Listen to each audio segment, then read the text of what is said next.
Olá, paz e bem-amados. Hoje nós celebramos a solenidade da Santíssima Trindade. 15 de junho, de 2025, hoje no ano C. Então, eu vou trazer aqui algumas meditações a respeito da liturgia de hoje e também do que nós podemos meditar e contemplar, do que os doutores da Igreja nos trazem a respeito da Santíssima Trindade. Bom, pelo menos os que eu uso aqui para basear os nossos vídeos, que é Santo Tomás de Aquino, São Boaventura e Santo Antônio. Então, a liturgia da missa de hoje é Provérbios 8, depois o Salmo 8 também, e a segunda leitura, Carta de São Paulo aos Romanos, no capítulo 5, e Evangelho de São João, capítulo 16. Olha como a nossa liturgia é rica e belíssima. Provérbios 8 nos fala do Pai, que é a origem, de tudo, a sabedoria, a fonte da sabedoria, a origem da criação. Vai nos dizer o livro de Provérbios no capítulo 8, a sabedoria antecede a criação, coopera com Deus e se regozija na obra da criação, fazendo aí uma alusão a Deus Pai. É claro que na Trindade são três em um, não é? Então, mas nós atribuímos essa questão, de anteceder a criação e tal a Deus Pai. Também porque fala na origem da sabedoria, e a sabedoria nós entendemos como o Verbo encarnado, não é Jesus Cristo. Jesus Cristo é a própria sabedoria. A sabedoria é a palavra de Deus, que é o Verbo, que é o próprio Deus, Jesus Cristo, na pessoa de Jesus Cristo. E também a palavra de Deus é o amor, a sabedoria máxima é o amor. Então, a sabedoria, a palavra de Deus e o amor, não é? São a mesma coisa. E nós atribuímos cada uma delas, cada atributos, a cada uma das pessoas da Santíssima Trindade. Isso nós já temos um vídeo a respeito disso, não é? Aqui no canal, tá? Esse conteúdo no vídeo sobre a virtude teologal da caridade. Vocês podem dar uma olhada aí e procurar depois. A segunda leitura, que é a Carta de São Paulo aos Romanos, no capítulo 5, nos fala a respeito do Filho. Então, Provérbios 8, o Pai, a origem da sabedoria. Ou seja, a origem de Deus, por assim dizer, mais ou menos, e a sabedoria nós entendemos por Jesus Cristo. Sem incorrer em heresia aqui, não é? Mas não é que o Filho tem uma origem, porque ele não começa, ele é incriado, ele é eterno, então não teve uma origem, não teve um começo, mas ele é com o Pai, eternamente. A palavra origem cabe aqui por conta do texto, mas não é a Trindade, ela é o próprio Deus, o Deus uno e trino, que é eterno, então não teve início, portanto não tem fim. Mas vamos lá, na carta de São Paulo aos Romanos, nos diz sobre a justificação, não é? Então, Cristo, ele nos justifica, né? Então, vamos ao texto. Então, o texto nos diz que a paz com Deus, fruto da fé em Cristo, gera a perseverança e esperança. E graças ao amor derramado pelo Espírito. Notem como está sempre ligado, à ação trinitária. Porque a pessoa de Jesus Cristo é enviada pelo Pai. E este, Jesus Cristo, morrendo e ressuscitando, nos justifica através do seu sangue. E nisso ele retorna ao Pai e o Pai envia o Paráclito.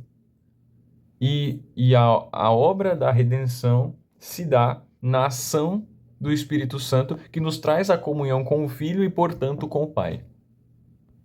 E a Igreja nos vai concluir este raciocínio, que São Paulo nos traz aqui aos Romanos no capítulo 5, com o texto de Jesus a respeito da sua ida e depois que iria enviar o Paráclito e etc. Então, Jesus fala do Espírito Santo. O Espírito da verdade procede do Pai, glorifica o Filho e revela toda a verdade. É o Espírito que nos convence, é o Espírito que nos faz entender, é o Espírito que nos faz enxergar a verdade. São as palavras do próprio Jesus. E é isso que nós cremos. Então, na primeira leitura, Provérbios nos fala do Pai, segunda nos fala do Filho, e no Evangelho de São João 16, o próprio Jesus vai nos falar do Espírito. Espírito este que procede do Pai e do Filho, que é o movimento, que é o próprio amor. Profundíssimas essas leituras.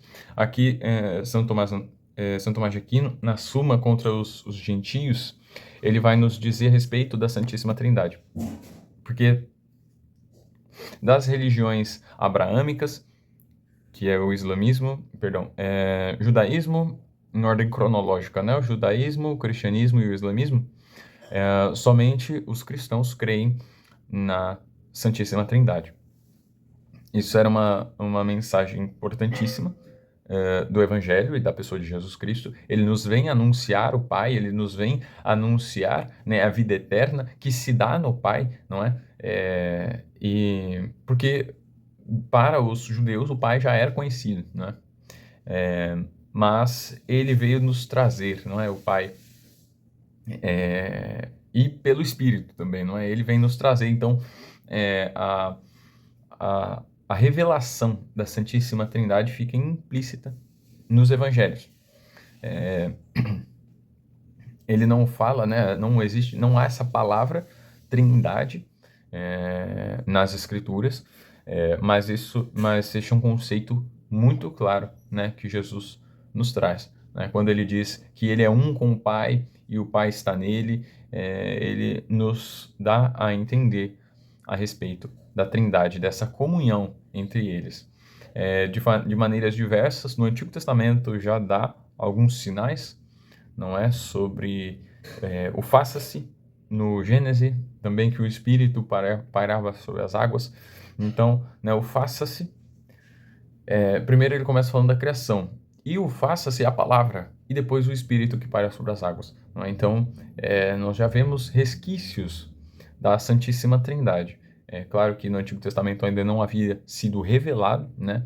O papel da revelação se concretiza na pessoa de Jesus Cristo, e, enfim, né? Então, mas ele já nos deixa alguns sinais de que essa revelação viria.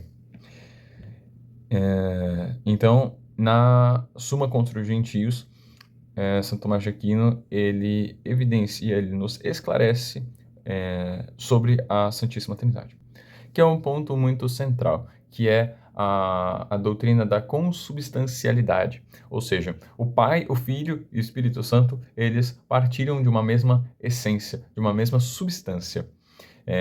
Então, são três pessoas, mas da mesma substância, né? Eles têm a unicidade, né? Eles têm uma unidade na substância. Então, são três pessoas, mas de uma mesma substância divina. Depois, São Boaventura, ele nos vai trazer muitas reflexões a respeito da Santíssima Trindade. Reflexões essas que eu, sinceramente, nem teria capacidade de refletir aqui com vocês, porque eu não alcanço o nível dele, não é? São Boaventura, ele era um santo, né, muito místico, ele tem uma profundidade absurda, né? Um livro que é mais simples dele, que é o Itinerário da Mente a Deus, se você for tentar aprofundar mesmo, você vai ver que é um tanto quanto complexo e muito difícil de você se alcançar, de fato, o que ele quer nos trazer. Sobretudo neste livro fica muito claro todo o pensamento que ele traz, todos os argumentos, ele tem uma tréplica. Ele sempre junta três elementos que se fecham em si, e a cada três elementos desses que estão fechados entre si, ele conecta com outros três. E nessa estrutura ele discorre todo o livro. É de uma genialidade estarrecedora. Bom, eu sou suspeito falar, não é? São Boaventura vai nos propor a seguinte meditação. Com a sua visão já trinitária da teologia, ele desenvolve uma ontologia trinitária, segundo a qual o universo não é apenas criado por Deus, mas é o espelho da vida interior da Trindade. Então, Deus, que é trino, ele sustenta toda a criação no ser, mas ele tem uma estrutura para a criação trinitária também. Na obra Collectiones in Hexamerum, o mundo é explorado como espelho da Trindade, com a criação refletindo a relação intratrinitária. Assim, Deus não é um ser distante, mas comunica-se eternamente dentro de si. E essa comunhão é o padrão que encontra expressão nos três modos de ser e agir no mundo. Gente, profundíssimo, pelo amor. Também São Boaventura nos propõe uma linguagem mais trinitária com ritmo e analogia. A visão filosófica teológica de São Boaventura, ela tem estruturas tripartidas intencionalmente de menção simbólica e análoga, fazendo uma analogia viva entre criação, criatura e criador. Agora, Santo Antônio ele é mais singelo na questão da Trindade por conta da sua missão, não é? Ele tinha muitas prioridades, heresias para refutar e missões, etc. Então, né, não sobrou escritos, estudos deixado por ele. Ainda assim, nós temos algumas reflexões que ele deixou nos seus sermões.